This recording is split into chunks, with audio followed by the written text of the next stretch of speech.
अपनी एक दोस्त से बात की।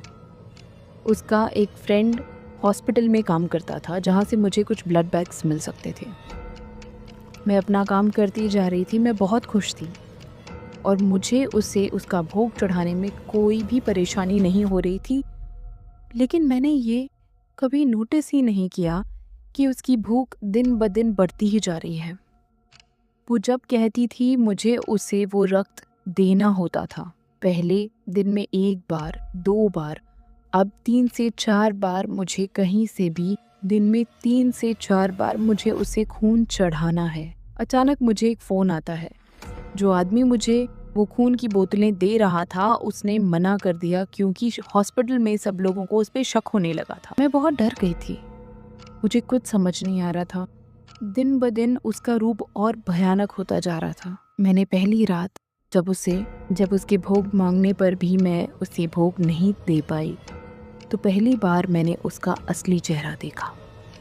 बहुत भयानक। वो मेरे सीने पे बैठी थी और उसकी आंखें मुझे घूर रही थी।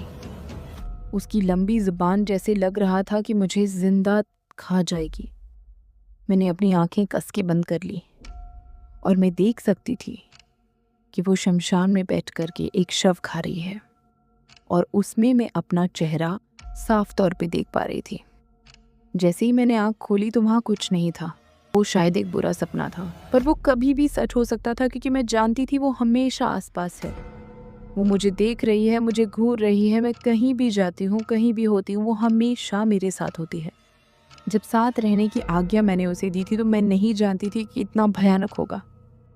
वो हर वक्त कहीं ना कहीं से मुझे घूर रही होती थी, कभी खिड़की से तो कभी कमरे के किसी कोने से। मैं सो नहीं पाती थी और क्योंकि मैंने उसे भोग नहीं दिया था, मुझे लगने लगा था कि अब वो मेरी ही जान ले लेगी। तब मुझे पता